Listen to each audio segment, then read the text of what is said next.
Muchas gracias a todos que están aquí con nosotros virtualmente. Y bueno, la pregunta es, la verdadera deidad, ¿cuál es?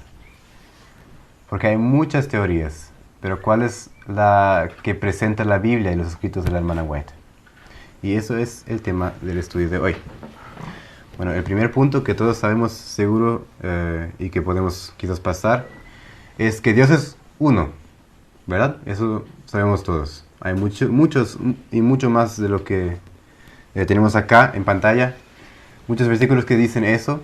Y el más conocido, creo yo, es el Deuteronomio 6:4, que dice: Oye Israel, Dios, Jehová, Dios es uno. Y bueno, también Isaías, Gálatas y muchos otros versículos dicen eso. Pero después tenemos que ver el significado que está de la palabra que está usado ahí en todos esos versículos, que es la palabra uno. Y vamos a ver el significado en el hebreo, que sería la palabra ejad, ¿verdad? Para el ejad hay dos significados. El primero sería el significado numeral. Por ejemplo, yo tengo ejad Biblia, una Biblia. Yo tengo ejad computadora, ejad papá, uno, numeral. Después también hay uno en unión. Nosotros aquí estamos en ejad, en unión, en un solo pensamiento. Sí, y eso podemos ver. Bueno, vamos a ver un ejemplo para cada significado. El primero es numeral, Génesis 2:21. En Génesis 2:21 dice lo siguiente: Entonces Jehová Dios hizo caer sueño profundo sobre Adán, y mientras éste dormía, tomó una de sus costillas y cerró la carne en su lugar. Entonces, ¿cuántas costillas tomó? Una. Y aquí la palabra que es usada se puede ver, recomiendo una página, si pueden hablar inglés, la Blue Letter Bible, pueden ver ahora en la pantalla. Es una página muy útil y ahí pueden ver cada palabra y cada significado de la palabra. Entonces aquí la palabra que es usada es ejad. Cuando dice una de sus costillas, es la palabra ejad. Y sabemos del contexto que es en el sentido numeral. Pero ahora vamos a ver el uno en unión, y eso se ve muy bien en el Génesis 11. Vamos a ese versículo. Génesis 11, versículo 6. Dice así: Y dijo Jehová, he aquí el pueblo es uno. El pueblo es uno. Pero, ¿cómo así? ¿El pueblo es una persona? No. El pueblo es uno. ¿Por qué eran uno? Vamos a ver. He aquí el pueblo es uno. Y todos estos tienen un solo lenguaje. Ah. ¿Eran uno en qué? El lenguaje. Y han comenzado la obra. Ah. Uno en lenguaje y uno en propósito. Y nada les hará desistir ahora de lo que han pensado hacer. Y uno en pensamiento. Entonces son uno en el sentido de lenguaje, propósito y pensamiento. ¿Y entendimos eso? Entonces esos son los dos, y hay más, pero esos son los dos significados de la palabra ejad. Entonces, la pregunta es, en Deuteronomio 6:4 dice, Jehová es uno, ¿verdad? ¿En qué sentido es uno? Vamos a ver. Jehová es uno. Vamos a ver. Génesis, capítulo 1, versículo 26, el versículo que todos nosotros conocemos, dice así: Entonces dijo Dios, hagamos al hombre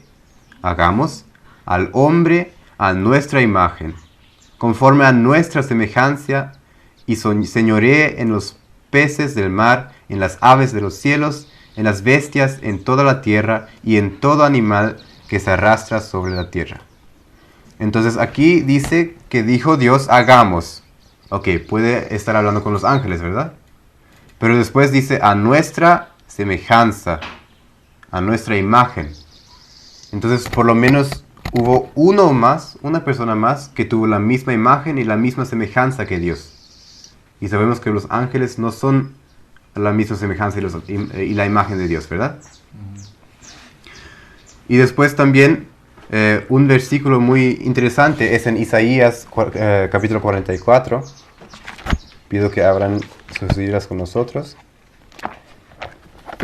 Isaías 44, versículo 6. Así dice Jehová, Rey de Israel, y su Redentor Jehová, de los ejércitos. Yo soy el primero y yo soy el postrero, y fuera de mí no hay otro Dios. Entonces aquí dice, así dice Jehová, Rey de Israel. ¿Y quién también dice así? Jehová. Entonces hay un Jehová que es Rey de Israel y un Jehová que es su Redentor. Entonces hay dos o hay uno al final. Creo que tenemos ya la idea que hay por lo menos una persona más de uno, que tiene el nombre de Jehová. Y quiero también ver dos versículos claves para el procedimiento de nuestro estudio, que serían Éxodo 13:21. Pido a la hermana Sonia que abra Éxodo 13:21 y el hermano Héctor Éxodo 14:19 y 21. Si es posible. Sí, por favor. Y Jehová iba delante de ellos de día en una columna de nube para guiarlos por el camino, y de noche en una columna de fuego para alumbrarles, a fin de que anduviesen de día y de noche. Muy bien, ok. ¿Quién estaba en la columna de nube? Jehová. Jehová. Ok, muy bien. Ahora, por favor, el hermano Héctor con Éxodo 14:19 y 20. Dice, y el ángel de Dios que iba delante del campamento de Israel se apartó e iba en pos de ellos. Y asimismo la columna de nube que iba delante de ellos se apartó y se puso a sus espaldas. E iba entre el campamento de los egipcios y el campamento de Israel, y era nube y tiniebla para aquellos. Alumbraba a Israel de noche, y en toda aquella noche nunca se acercaron los unos a los otros. Sí. Ok, entonces, la hermana Sonia leyó que ¿quién estaba en la nube? Jehová. Jehová, ¿verdad? Y ahora el hermano Héctor leyó que ¿quién guiaba la nube? El ángel de Jehová. El ángel de Jehová. Ok, entonces ¿quién estaba en la nube? Jehová. ¿El ángel de Jehová o Jehová? Leamos Éxodo 23. Éxodo 23, versículo 20 al 22. Dice así: He aquí, yo envío mi ángel delante de ti para que te guarde en el camino y te introduzca en el lugar que yo he preparado. Guárdate delante de él y oye su voz. No le seas rebelde, porque él no perdonará vuestra rebelión. Blasfemia. ¿Cómo puede un ángel perdonar rebelión?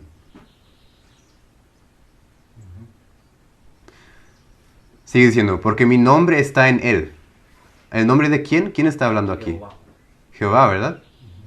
Ok, hay un ángel que lleva el nombre de Jehová.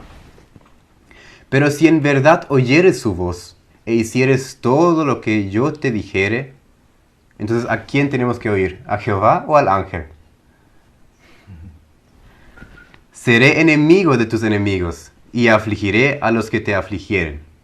Ok, muy interesante. Entonces hay un ángel que parece tener la misma autoridad que Jehová, ¿verdad? Tenemos que oír su voz, como también tenemos que oír la voz de Jehová. Él puede perdonar nuestras rebeliones, dice acá. Dice que porque si no le oyemos, porque Él no perdonará vuestra rebelión. Muy bien, entonces, ¿quién es ese ángel? ¿Quién lleva el nombre de Jehová? Vamos a ver que Cristo viene en el nombre de Jehová. Y para eso hay muchos versículos. Pero el que es más específico es el Mateo 21. El versículo que se encuentra en Mateo, versículo 9. Dice: Y la gente que iba delante y la que iba detrás aclamaban, diciendo, Hosana al Hijo de David. Bendito el que viene en el nombre del Señor. Hosana en las alturas. Entonces, ¿quién es el Señor? Un sinónimo para Jehová, ¿verdad? Como también dice en la King James muchas veces, y aquí en ese versículo dice, Blessed is he that cometh in the name of the Lord. Y cada vez que en la Reina Valera, por ejemplo, dice Jehová, dice the Lord, en la King James. Sí. Entonces, Con Cristo. Con letras mayúsculas. Sí, letras mayúsculas. Entonces, sabemos ahora que Cristo tiene esas características de ese ángel, ¿verdad? Porque Cristo perdonó nuestras rebeliones. Cuando Él estuvo acá, Él hizo milagros y activamente dijo, yo te perdono o tus pecados están perdonados. Y los judíos también le acusaban por blasfemia por eso. Pero, como dijo en Deuteronomio, Él es ese ángel o ese enviado de Dios que puede perdonar nuestros pecados y le debemos ser obedientes. Y una cita que confirma esto es en la revista The Science of the Times, en el mayo 3 de 1899, dice, Jehová es el nombre dado a Cristo. Entonces, más claro que esto no... Dice que su nombre no puede ir así. Sí, entonces Jehová es el nombre dado a Cristo.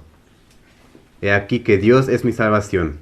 Escribe el profeta Isaías, confiaré y no temeré, porque el Señor Jehová es mi fuerza y mi canción. Él también se ha convertido en mi salvación. Entonces, ¿quién es nuestro Salvador? Jehová. Jehová. ¿Y quién lleva el nombre de Jehová? Cristo. Muy bien. Entonces, hasta ahora hay ¿cuántos Jehová? 2. Hay 2 Jehová hasta ahora. Ahora vamos a ver si hay un tercero. Vamos a comparar los siguientes textos. Salmo 95, 6 al 11, por favor. Venid, adoremos y postrémonos, arrodillémonos delante de Jehová nuestro Hacedor, porque Él es nuestro Dios, nosotros el pueblo de su prado y ovejas de su mano. Si oyereis hoy su voz, no endurezcáis vuestro corazón como en Meriba, como el día de Masá en el desierto, donde me tentaron vuestros padres, me probaron y vieron mis obras. ¿Quién está hablando ahí? Jehová. Está hablando Dios con su pueblo, ¿verdad? Y dice, me tentaron. Ustedes me tentaron en el desierto. Acordaos de eso, dice él. ¿Sigue diciendo? 40 años estuve disgustado con esta generación y dije, pueblo es que divaga de corazón y no han conocido mis caminos. Por tanto, juré en mi ira que no entrarían en mi reposo. Muy bien. Entonces, ese texto comparamos con Hebreos 3, 7 al 11. Me impresiona esta cita. Aquí dice Hebreos capítulo 3 versículo 7, dice, siempre conectar con lo que leyó la hermana. Dice, por lo cual, como dice el Espíritu Santo, si oyeres hoy su voz, no endurezcáis vuestros corazones como en la provocación en el día de la tentación en el desierto, y especifica dónde era. Entonces, va en conexión de qué está hablando, o sea, que a quién lo ofendieron. Porque ese es el mismo versículo que leyó la hermana. Dice, entonces ahí dice que está hablando ¿quién? El Espíritu Santo. El Espíritu Santo, ok. ¿Y qué dice el Espíritu Santo? Donde me tentaron vuestros padres. Me tentaron, dice el Espíritu Santo. Entonces el Espíritu Santo es Jehová. Entonces el Espíritu Santo, uno, es una persona, porque si es, no sé, aire, no se le puede tentar. Tiene que ser una persona para poder tentarlo. Y hay muchos más versículos, los hermanos pueden ver ahora en pantalla. Si quieren seguir leyendo, pueden hacerlo. Pero nosotros vamos a seguir con una cita que es un poco controversial, que dice así. Se encuentra la cita en Manuscript Releases. Cargado de humanidad, Cristo no podía estar en todos los lugares personalmente. Por lo tanto, era totalmente ventajoso para ellos que los dejara, fuera a su Padre y enviara al Espíritu Santo para que fuera su sucesor en la tierra. Hasta ahora todo bien, ¿verdad? El Espíritu Santo está despojado de la personalidad de la humanidad y es independiente de ella, que quiere decir que el Espíritu Santo no está preso en la humanidad, que Él puede estar en múltiples lugares al mismo tiempo. Pero ahora viene la parte controversial. Se representaría a sí mismo, aquí está hablando de Cristo, Cristo se representaría a sí mismo como presente en todos los lugares por su Espíritu Santo como el omnipresente. Entonces aquí se puede entender que Cristo es el Espíritu Santo. ¿Por qué? Porque dice se representaría a sí mismo como en una persona, pero en dos versiones de sí mismo. Eso se podría entender, ¿verdad? ¿Cómo lo explicaríamos? Es difícil de explicar, ¿verdad? Porque usa ese lenguaje. Pero ese lenguaje, si lo buscamos en la Biblia, es muy común. Porque Cristo se representaría a sí mismo como también el Padre se representó a sí mismo en esta tierra a través de Cristo. Como dice en 2 de Corintios 5, 18 al 19. Dice, y todo esto proviene de Dios, quien nos reconcilió consigo mismo por Cristo y nos dio el ministerio de la reconciliación. Que Dios estaba en Cristo reconciliando consigo al mundo. Entonces, al final hay uno, hay tres, hay dos. Porque Cristo es el Espíritu Santo y Dios es Cristo. Así se podría entender, ¿verdad? Que entonces al final son uno. Pero eso es lo que la Biblia dice. Porque ellos son uno en propósito, en pensamiento. Porque se necesita a los tres para que el plan de la redención puede funcionar. O sea que los tres están incluidos. Eso. Y también eso dice una cita de la hermana White, que se encuentra en Palabras de Vida del Gran Maestro. Dice así, vosotros los que os sentís los más indignos, no temáis encomendar vuestros casos a Dios, cuando se dio a sí mismo. Entonces Dios, otra vez ese mismo lenguaje, se dio a sí mismo en Cristo por los pecados del mundo. Tomó a su carga el caso de cada alma. Entonces, si lo tomamos literalmente, Cristo es el Padre mismo y no una segunda persona. Porque en la cita anterior, podemos leer otra vez, cuando se dio a sí mismo Dios en Cristo por los pecados del mundo. Entonces, se podría entender que Cristo y Dios son uno, ¿verdad? Una misma persona. Pero eso no es posible. ¿Por qué?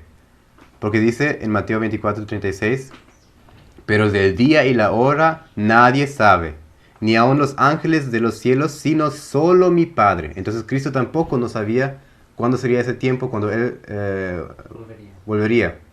Solo su Padre lo sabía. Y si son una misma persona, ¿no tienen que saber las mismas cosas? Tendría que tener la misma información, ¿verdad? Dice una cita, el Espíritu Santo es el Consolador en el nombre de Cristo. Personifica a Cristo, pero es una personalidad distinta.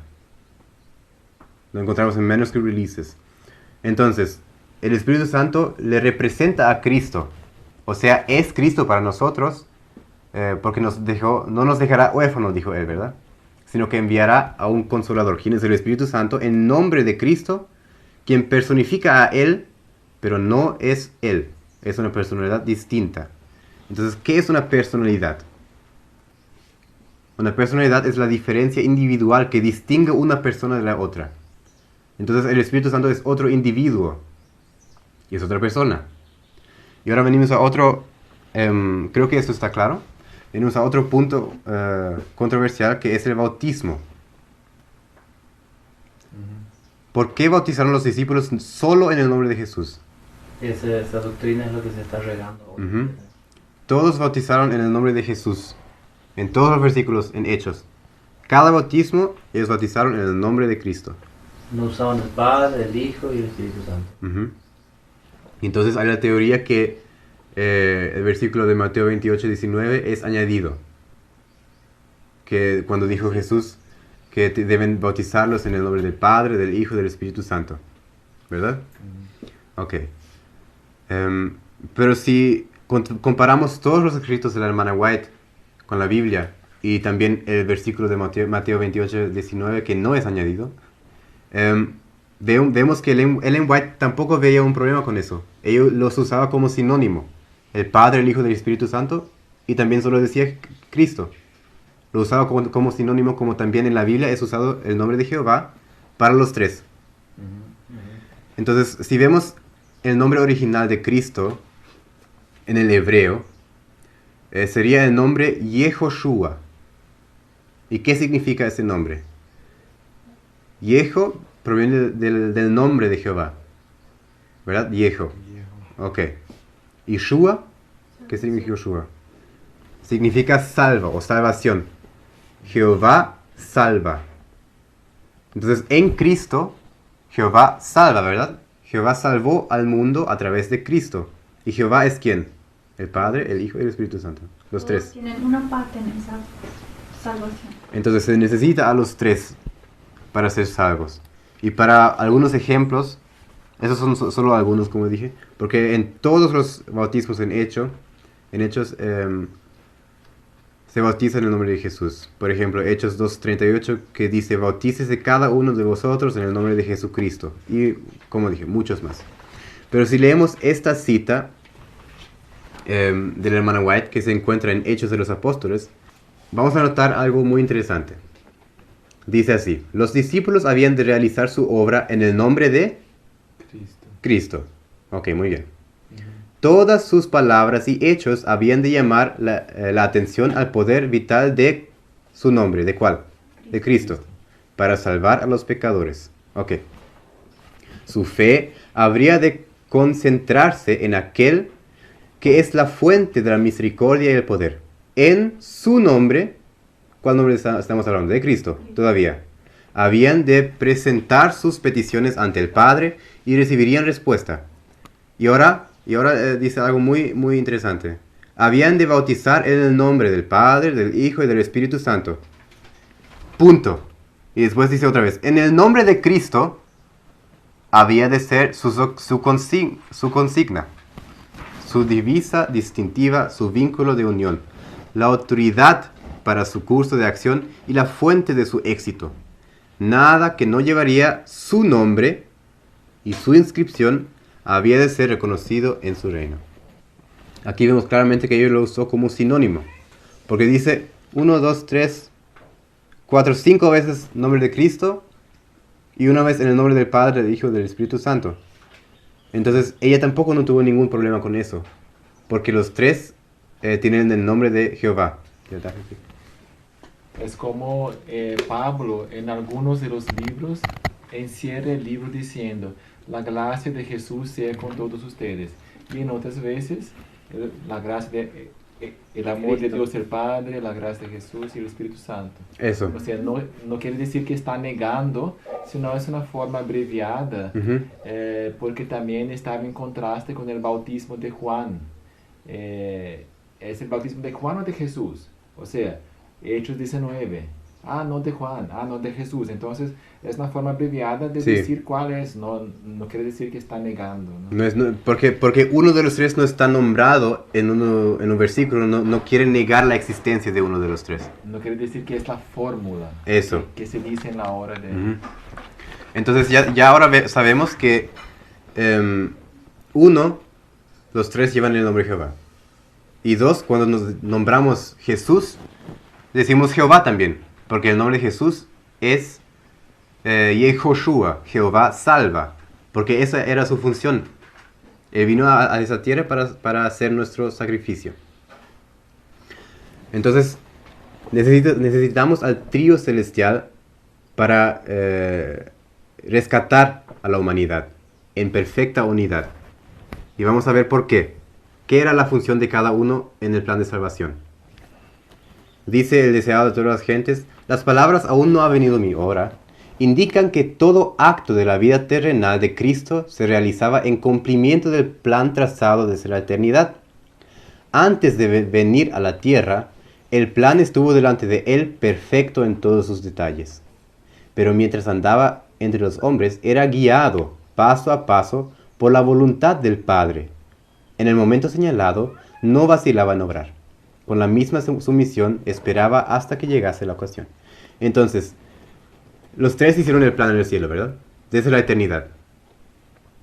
Pero cuando Cristo vino a esta tierra y se tornó humano, Él no tenía todo el conocimiento que tenía cuando era un ser celestial, un ser divino.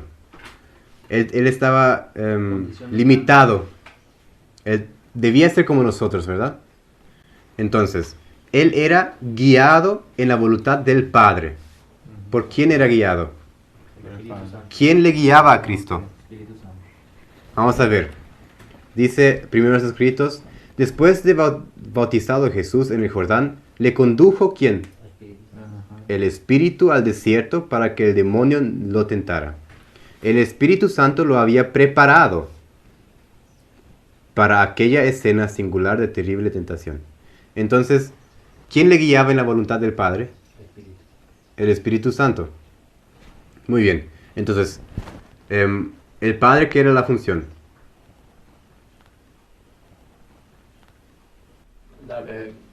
Dar instrucciones, ¿verdad?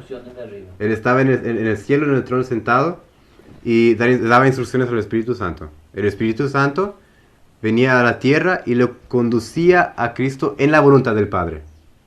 Y Cristo su sacrificio era sernos ejemplo y ser nuestro sacrificio. Él tenía su... Por eso el nombre Jesús, Jehová salva. Él tenía su tarea en la salvación, Cristo. Sí. Ok. Como dijimos, la voluntad de quién hizo Jesús al descender de su trono y morir para la humanidad. Conocidas son ante Dios todas sus obras, y el pacto de la gracia existió en la mente de Dios desde las edades eternas. Es llamado el pacto eterno porque el plan de salvación no fue concebido después de la caída del hombre, sino que se ha mantenido oculto desde tiempos eternos, pero que ha sido manifestado ahora, y que por las escrituras de los profetas, según el mandamiento de Dios eterno, se ha dado a conocer a todas las gentes para que obedezcan a la fe. Entonces era la voluntad del Padre, de Dios, no podríamos decir del jefe, pero del que tomó la función. Eso, la función de Dios, del Padre. Entonces ahora sabemos que necesitamos a los tres para que el plan de salvación pueda funcionar. Entonces, por eso Jesús recibió el nombre que recibió. Jesús, Yehoshua, Jehová salva. Muy bien. Y ahora vemos una cita que lo comprueba. La divinidad se conmovió. Cuando ella dice la divinidad, o the Godhead en inglés, se refiere a los tres. Bueno, dice, la divinidad se conmovió de piedad por la humanidad, y el Padre, el Hijo y el Espíritu Santo se dieron a sí mismos a la obra de formar un plan de redención. Con el fin de llevar a cabo plenamente este plan, se decidió que Cristo, el Hijo unigénito de Dios, se entregara a sí mismo como ofrenda por el pecado. Entonces, aquí dice que no solo Jesús se dio, y que no solo Dios, el Padre se dio, y que no solo el Espíritu Santo se dio, sino que los tres se dieron. Aquí dice, el Padre, el Hijo y el Espíritu Santo se dieron a sí mismos a la obra de formar un plan de redención. Muy bien. Entonces la pregunta es, ¿pero qué creyeron los pioneros? ¿No creyeron los pioneros que el Espíritu Santo es el Espíritu de Cristo y no una tercera persona? Porque eso es una teoría que fue levantada.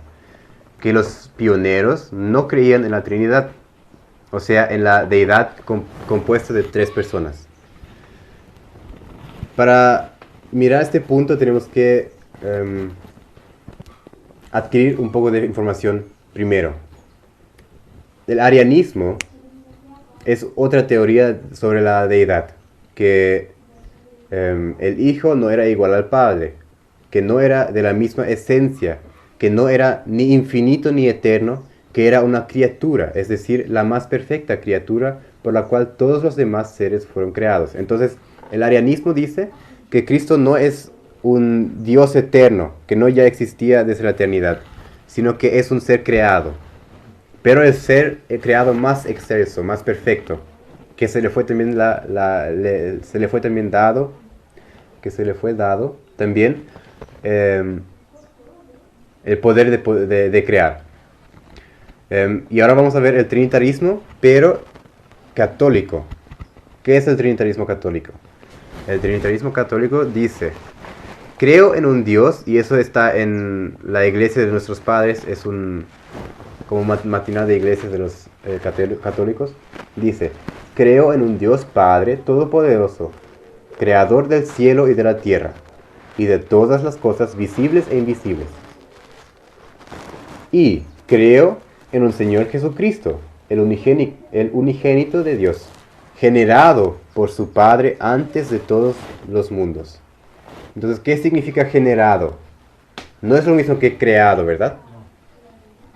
Cuando algo es generado, entonces eso quiere decir que casi nació de Jehová o del Padre. El Hijo unigénito de Dios, generado de su Padre antes de todos los mundos. Dios de Dios, luz de luz, verdadero Dios de verdadero Dios. Creo en el Espíritu Santo, el Señor y donante de la vida, que procede del Padre y del Hijo. Ok, entonces, vamos a resumir. El Padre es eterno, ya lo hubo desde toda la eternidad, es todopoderoso y creador del cielo y de la tierra. Muy bien. Jesucristo, generado de su Padre, nació de su Padre de alguna manera. O sea que, en otras palabras, salió de él, sí. Y después el Espíritu Santo salió de los dos. Y dice que con el Padre y el Hijo juntos es adorado y glorificado. Ok, entonces hubo el Padre, del Padre salió el Hijo, y del Hijo salió, del Hijo y del Padre salió el Espíritu Santo. Ok. Bueno. Y hay muchísimos más detalles sobre esto, pero es que son un poco fuertes. Si los hermanos quieren investigar, pueden investigar. Sí, dice que el Hijo salió del Padre por el amor que el Padre tuvo a sí mismo, que Él tuvo relaciones consigo mismo, y que salió el Hijo. O que se embarazó el Padre. Algo así. Y que el Hijo y el Padre, el Espíritu Santo es el resultado del amor del Hijo al Padre. Es como el amor del Hijo y del Padre. Y hay otras teorías también. Pero bueno, seguimos. Entonces, la deidad en el adventismo, ¿cómo era históricamente? Para comprender eso vamos a notar unos puntos. Primeramente, que no tenían toda la verdad en el comienzo. Eso sabemos, ¿verdad? Porque en 1844 ni tenían la verdad sobre el sábado, que distingue ahora tanto al adventismo. Estaban desunidos en muchos puntos también al comienzo cuando se unían, porque salían de muchas diferentes iglesias y congregaciones. Que venía con sus creencias. Sí. Punto número 3 es que sí estaban unidos en una cosa, que estaban en contra de la Trinidad, del trinitarismo católico, que vimos ahora que es muy distinto del trinitarismo que ahora hay en el adventismo.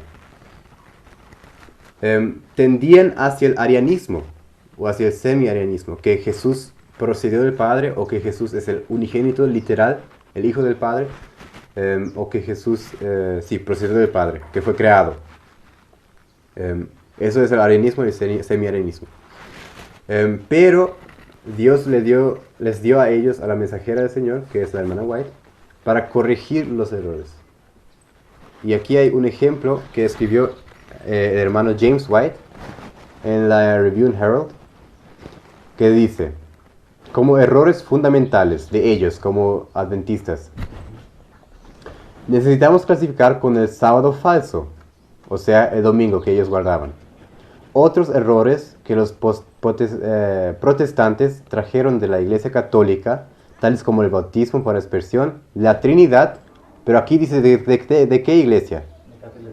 De la Iglesia Católica, ok.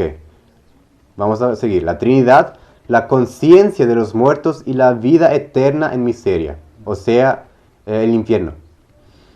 Las masas que han mantenido estos errores fundamentales, la creencia católica. Sí, católica, el trinitarismo católico, la inmortalidad del alma y el infierno, entre otras cosas, lo han hecho sin duda en ignorancia en aquel tiempo. Estaban en ignorancia. Pero se puede suponer que la Iglesia de Cristo proseguirá con esos errores hasta las escenas del juicio. O sea, es una pregunta que él hace. ¿Van a seguir con esos errores? No. porque tienen la mensajera del Señor. Ok. Los hermanos pueden seguir leyendo esta cita que es muy interesante, pero nosotros vamos a seguir.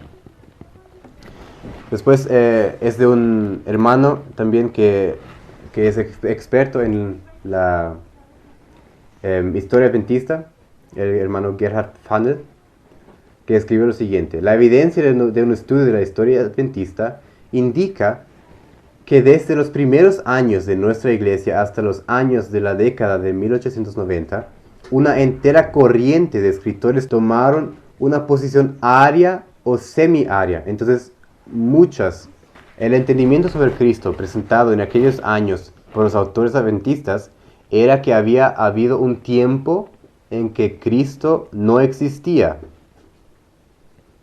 que su divinidad es una divinidad delegada, o sea, dada del Padre, y que, por lo tanto, es inferior al Padre. Con respecto al Espíritu Santo, su posición era que no sería el tercer miembro de la divinidad, solo el poder de Dios. Entonces, eso era la posición aria o semi-aria que tomaron muchos de los escritores adventistas porque estaban tan en contra de la Trinidad católica.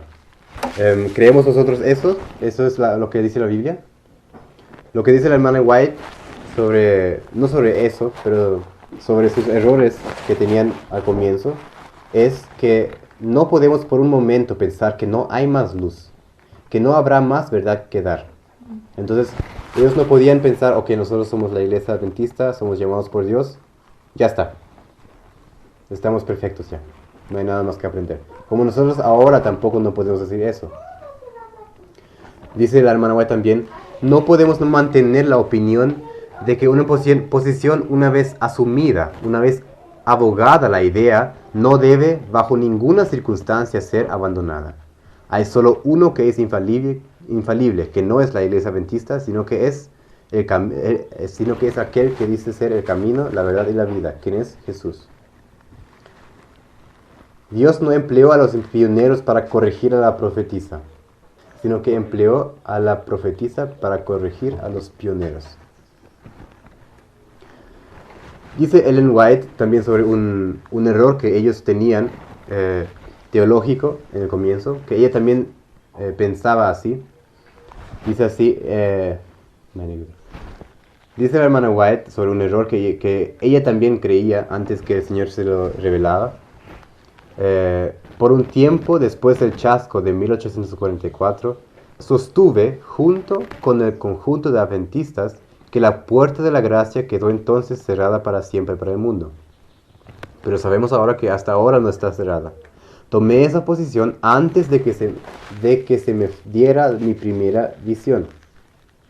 Fue la luz que me dio Dios, la que corrigió nuestro error y nos capacitó para ver la verdadera situación. Entonces, solo porque los pioneros creen algo o escriben algo, no significa que nosotros debemos aceptar eso como la verdad y que no hay error. Porque lo que debemos aceptar como la verdad es uno, la Biblia, y Dios, la mensajera del Señor, que no dice otra cosa que la Biblia. Sí, y si los hermanos quieren seguir estudiando, tengo más material. Creo que el hermano Daniel podrá poner este estudio en PDF, quizás, en la descripción del video. Ok. Ahora vamos a ver la deidad a plena luz dada a la mensajera del Señor. O sea, ¿qué decía la hermana White más tarde acerca de la deidad? Como el Padre nunca es atacado concerniente a su deidad, vamos a mirar primero lo que dice sobre Cristo. Dice: Cristo fue esencialmente Dios, y en el más alto sentido. Él estaba con Dios desde toda la eternidad. Dios sobre todo, bendito por los siglos. Entonces aquí no dice que Jesús estaba con Dios desde una parte de la eternidad, sino que dice desde toda la eternidad. No había ningún momento, y eso vamos a leer también en la siguiente cita, dice: Cristo nos asegura que nunca hubo un tiempo cuando no estaba en estrecha comunión con el Dios eterno. Entonces Él también, como su Padre, existe ya desde toda la eternidad y que nunca hubo un tiempo en que no existía. ¿Sí? No fue engendrado, entonces. Ese engendramiento viene del catolicismo. El engendramiento de Cristo viene de la Trinidad católica que los pioneros adventistas rechazaban. Dice también, en Cristo hay vida original. Entonces no fue engendrado. En Cristo hay vida original, que no proviene ni deriva de otra. Amén. Entonces Él es Dios eterno, como también su Padre lo es. Cristo es el Hijo de Dios preexistente, con existencia propia. Entonces no tiene su existencia ni su vida de nadie, sino que Él es Dios desde toda la eternidad. Y dice, Creado, ¿no? sí, dice también, era igual a Dios, infinito y omnipotente. Él es el Hijo eterno que posee vida eterna. También dice el hermano White, esta doctrina que niega la absoluta deidad de Jesucristo, también niega la deidad del Padre. Entonces, si negamos que Cristo es Dios absoluto, que Cristo ya existe desde toda la eternidad, negamos toda la deidad también del Padre y también del Espíritu Santo, como vamos a ver más adelante. Entonces, ¿qué dice el hermano White sobre la deidad del Espíritu Santo? Dice lo siguiente, el Espíritu Santo es el Consolador, en nombre de Jesucristo, personifica a Cristo, pero es una personalidad distinta, como ya leímos anteriormente. Pero es importante ver eso otra vez porque es muy enraizado en los hermanos que dicen que creen en la verdadera deidad, que Cristo y el Espíritu Santo son la misma persona. Pero la hermana White dice que eso no es así. Entonces, o negamos a la Biblia del hermano White, o aceptamos que son tres personas distintas, con una personalidad distinta cada uno. Dice, el Espíritu Santo es una agencia libre, activa e independiente. Espíritu Santo. Es independiente, Él no depende de nadie. Eso significa la palabra independiente, ¿verdad? Y dice también, tenemos que darnos cuenta de que el Espíritu Santo, que es tanto una persona como Dios es una persona, está caminando por esos terrenos sin ser visto por los ojos humanos. Entonces, como dijo también la hermana White sobre Cristo, que si negamos su totalidad absoluta, que también negamos la deidad absoluta del Padre, así también es con el Espíritu Santo. Si negamos su deidad absoluta, su divinidad absoluta, entonces también negamos la divinidad absoluta del Padre. Dice también que el Espíritu Santo tiene una mente. Dice, me sentía oprimida por temor a que el trabajo de la confesión y el arrepentimiento no se produce de manera profunda y completa, como debería, con el fin de encontrar la mente del Espíritu de Dios. Entonces, si el Espíritu Santo tiene una mente, es una persona, ¿verdad? Como ya vimos. En esa siguiente cita vamos a leer unos trocitos, porque es un poco larga. En Special Testimonies, dice, estoy instruida para decir. Entonces fue instruida por Dios para decir lo siguiente, que había algunas representaciones de la Trinidad en aquel tiempo que utilizaban los pastores. Como un ejemplo sería, el Padre es como el rocío, el vapor invisible. El Hijo es como el rocío reunido en una bella forma. El Espíritu es como el rocío caída en la sed de la vida. Entonces había muchas de esas comparaciones para explicar la deidad. La Eso no fue utilizado en The Living Temple. Sí. Sí, ok. Porque fue en 905. Había muchas de esas que también usaba Uriah Smith y Kellogg, que dice ella que fue instruida para decir que esas cosas son errores. Dice, ninguna semejanza terrena puede compararse. Dios no puede ser comparado con cosas que sus manos hicieron. Entonces todos esos intentos de explicar la divinidad son errores y no se debía utilizar. Y ahí ella da su ejemplo para explicar la divinidad. Dice, el Padre es toda la plenitud de la divinidad corporalmente y es invisible a la vista mortal. El Hijo es toda la plenitud de la divinidad manifiesta. El confortador que Cristo prometió enviar después de haber ascendido al cielo es el Espíritu con toda la plenitud de la divinidad. La misma expresión hacia el Padre y hacia el Hijo. Toda la plenitud. Sí, toda la plenitud. No es que hay uno mayor que el otro. Los tres son toda la plenitud de la divinidad. Y eso es muy importante entender. ¿Y cómo entiendes cuando dice el Padre es mayor que yo? Que Jesús se sometía. Ah, ok. Se sometía en su misión aquí en la tierra para hacernos ejemplos, ¿verdad? Porque Él es nuestro sumo sacerdote, nuestro ejemplo en todo. Entonces, si Él no se sometía a la voluntad del Padre, ¿cómo podría hacernos ejemplo? Porque Él estaba como hombre también. Cuando Él dijo. También. Sí, sí. Después, la última frase dice, hay 3 personas vivientes en el trío celestial. Entonces, creo que más claro que eso no existe. Entonces, ¿tú prefieres no utilizar el término Trinidad, sino trío o otros? Sí, más bien la deidad, como también la usa la hermana White. La deidad, o en inglés, the Godhead. Sí, sí. La deidad. Pero, ahí viene otra vez un pero, ¿no dice la Biblia que Cristo es el unigénito Hijo de Dios y que fue engendrado? ¿Lo dice? Claro que lo dice, porque dice acá en Proverbios 8, 22 al 25, dice, antes de los collados ya había sido yo engendrada. Y aquí dice que habla de la sabiduría. Pero como dice la Biblia, que Cristo nos fue hecho sabiduría de Dios, ¿verdad? Entonces aquí está hablando Cristo, dice, antes de los collados ya había sido yo engendrado o engendrada o engendrado. Y también dice en Hebreos 1:5, mi hijo eres tú, yo te engendré hoy. Y eso también se refiere a Salmos 2:7, que se refiere a Jesús. En Juan 1:18, el unigénito Hijo de Dios. Juan 3:16, mi hijo unigénito y muchos más. Y también en Colosenses, donde le nombra el primogénito de toda creación. Pero vamos a ver otros sitios de la Biblia, porque así se compara en la Biblia, ¿verdad? Texto sobre texto, mandamiento sobre mandamiento y precepto sobre precepto, ¿verdad? Así se estudia la Biblia. Bueno, ¿dónde se utiliza también esa frase unigénito, mi unigénito? Éxodo 4:22. Dice así, y dirás a Faraón, Jehová ha dicho así, Israel es mi hijo, mi primogénito. Entonces Dios tiene 2 primogénitos, 2 hijos, 2 unigénitos. ¿Cómo puede ser posible eso? Son gemelos. No, sino tal vez sería un sinónimo para especial. Vamos a ver. Entonces, ¿qué significa la palabra primogénito en la Biblia? Hay otra vez 2 significados.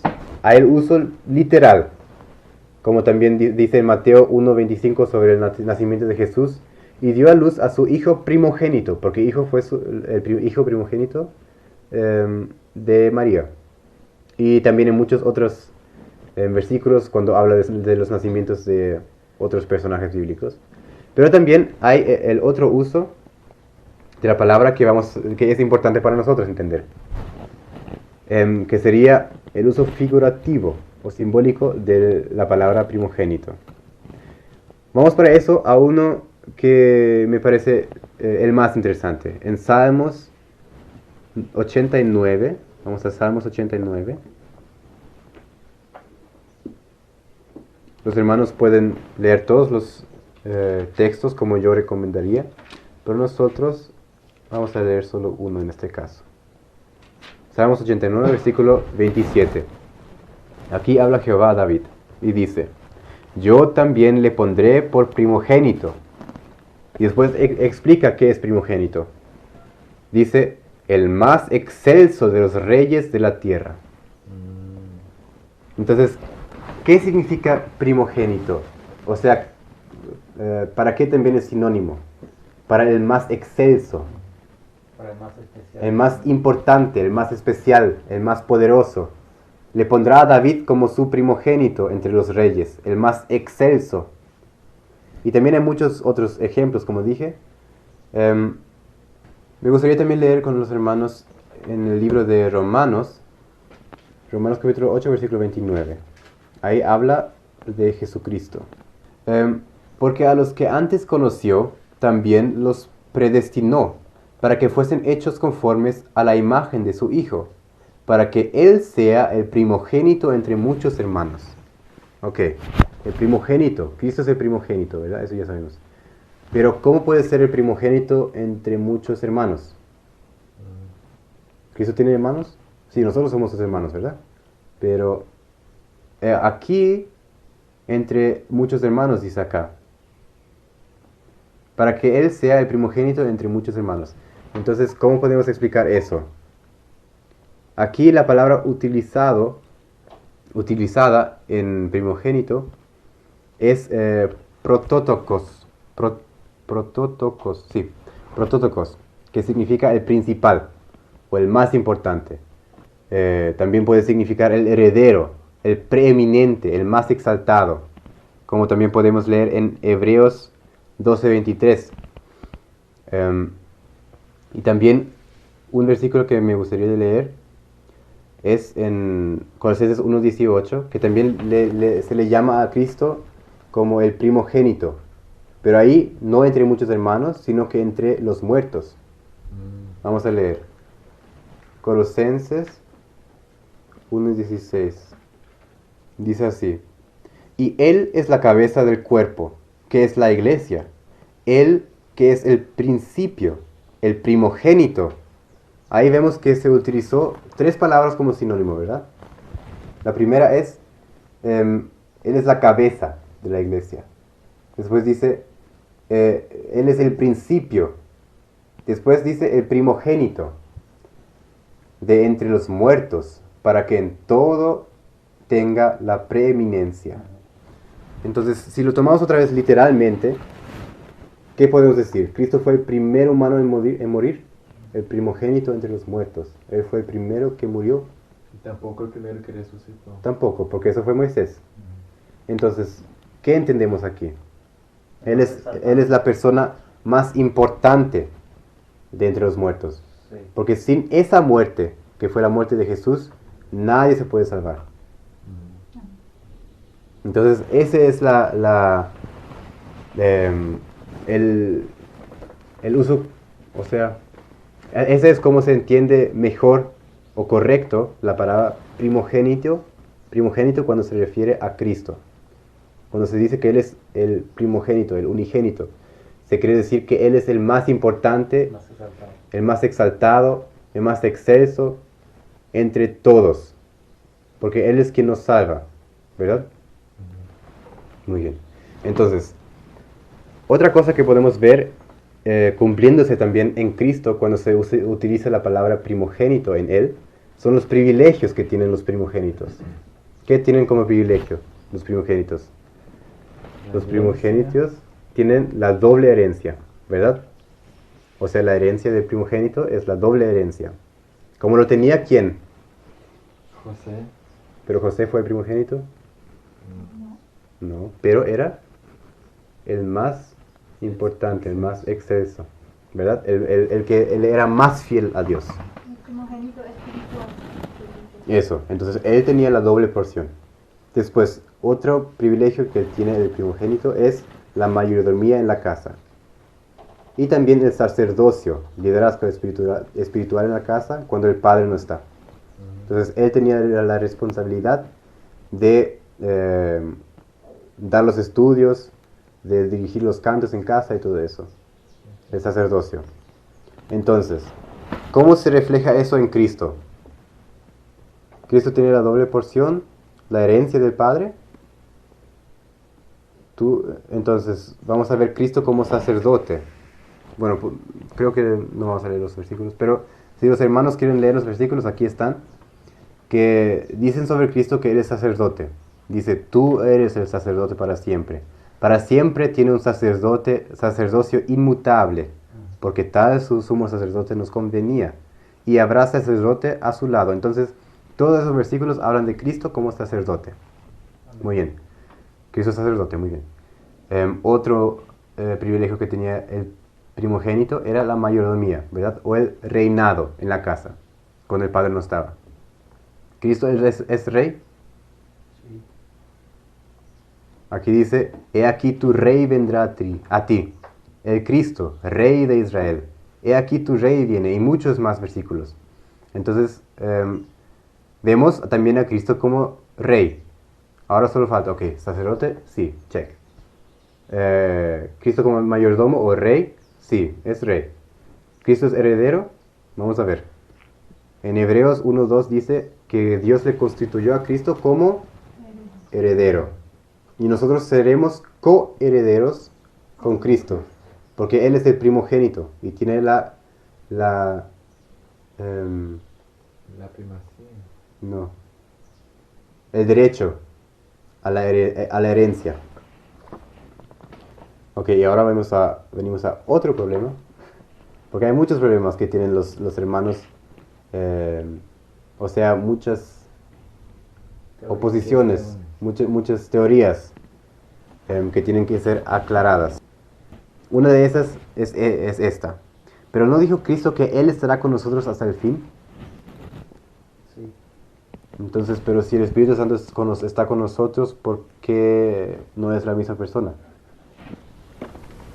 Porque la teoría es que Cristo está con nosotros a través de su Espíritu. Es su representante. Es como que si el tesorero de la Asociación General viene aquí, o sea, la asociación en general está aquí, no hay que ser el secretario o presidente necesariamente, es un representante. Ahora vamos a ver unos ejemplos de esto. Que si Dios dijo algo que Él haría. Hay muchos ejemplos de eso en la Biblia. Dios dijo que Él hace algo, pero al final son los ángeles que lo hacen. Vamos a ver unos ejemplos. Dice en Génesis 4, 6 y 7, entonces Jehová dijo a Caín. ¿Quién dijo a Caín? ¿Quién estaba hablando con Caín? Jehová. ¿Por qué te has ensañado? Y sigue hablando, ¿verdad? Ahora vamos a ver qué dice la hermana White. ¿Quién habló con Caín? Dios estuvo dispuesto a enviar a un ángel para que conversara con él. Este le preguntó por qué estaba enojado. Ok, entonces, ¿quién estaba hablando con Caín? Pero, entonces, ¿Génesis mintió? ¿Génesis es inválido? O contradice, ¿verdad? Sí. ¿Está contradiciendo a la hermana White? No. Porque el ángel vino en representación del Padre, de Dios. Y después dice otra vez la hermana White, el ángel dijo a Caín que no había injusticia y después sigue hablando. Entonces hay muchos ejemplos sobre eso. Otro sería en Génesis 5:24. Caminó pues Enoc con Dios y desapareció. ¿Por qué le llevó Dios? Dios le llevó, ¿verdad? Ok, muy bien, Dios. La hermana White dice en Spirit of Prophecy, Dios no permitiría que Enoc muriera como los demás hombres, sino que envió a sus ángeles para que lo llevaran al cielo sin ver la muerte. Entonces, ¿quién le llevó a Enoc? Los ángeles, pero en representación de Dios. Porque si yo le mando a Rebeca que haga algo, es como si fuese que yo lo estoy haciendo.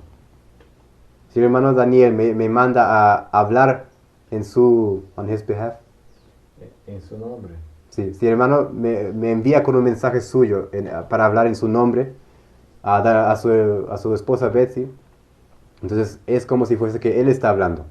O por ejemplo, si mi papá me dice a mí, dile a tu hermana que tiene que hacer esto, y yo me voy y digo, papá dice que tiene que hacer esto. ¿Es menos autoridad del padre o es lo mismo? Es lo mismo. Es lo mismo. Y hay más ejemplos. Dijo pues Dios a Noé. ¿Quién habló con Noé? Dios. Ok. Dios había soportado la perversidad e iniquidad de esa longeva raza hasta que declaró que no soportaría más. Envió a sus ángeles a Noé para decirle cuál era su propósito con respecto a los habitantes del viejo mundo. Entonces, ¿quién habló? No fue un trovón. No. Envió a sus ángeles. Dios a través de los ángeles. Está hablando Dios, es verdad. La Biblia y Ellen White están en armonía. Pero solo que la hermana White da más detalle. ¿Cómo exactamente? Sí. Otro ejemplo. Y esos son los últimos dos. Y los que vinieron, macho y hembra de toda carne vinieron, como le había mandado Dios. Y Jehová le cerró la puerta. ¿Quién cerró la puerta? Jehová. Muy bien. ¿Y quién abrió la puerta? Entonces habló Dios a Noé, diciéndole, sal del arca tú y tu mujer, y tus hijos y las mujeres de tus hijos contigo. Entonces, ¿quién habló con Noé para que saliesen? Jehová, o sea, Dios. Dios había cerrado la puerta, la única entrada, y dejó a Noé adentro y a los impíos afuera. Solo él podía abrir la puerta. Ok, pero después dice, la mofada multitud vio a un ángel que descendió del cielo, revestido de un resplandor semejante de un relámpago, cerró la maciza puerta exterior. Entonces, ¿quién cerró la puerta? Un ángel. ¿Se contradice otra vez? No. Entonces, para resolver otra vez el segundo versículo que dice que Dios le habló a Noé para que saliesen, aquí dice, finalmente descendió un ángel del cielo, abrió la maciza puerta y mandó al patriarca y a su familia que saliesen a tierra y llevasen consigo todo ser viviente. Muy bien, entonces creo que está resolvido, ¿verdad? Jesús está con nosotros, pero a través del Espíritu Santo, porque Él viene mandado por Cristo. Así como Cristo fue enviado por el Padre. Sí, es lo mismo, también como en el bautismo, es todo un mismo lenguaje, porque los tres... Nosotros también aquí en la tierra, los que pretendemos y queremos predicar el mensaje de los tres ángeles, nos hacemos nuestra voluntad en que traemos la voluntad del Padre, lo que estamos mostrando al mundo. Eso. Y hay muchos más ejemplos, si los hermanos quieren leerlos. Dije que podrías quizás dejar el estudio en PDF en la descripción. Sí. ¿Sí? Sí. Ok.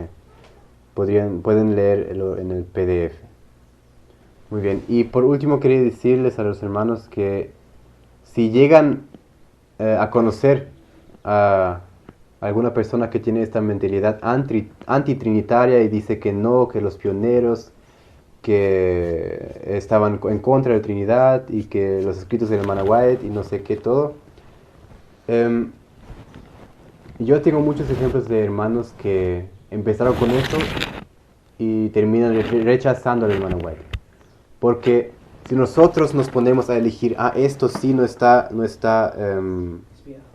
eso sí no está inspirado, esto fue añadido, esto no, esto sí. Entonces nos ponemos muy, muy así paranoidos ya casi. Entonces al final, ¿quién va a ser el juez para qué es válido y qué no? Nosotros mismos. Y si nosotros mismos queremos confiar en nosotros mismos, vamos en un camino muy errado.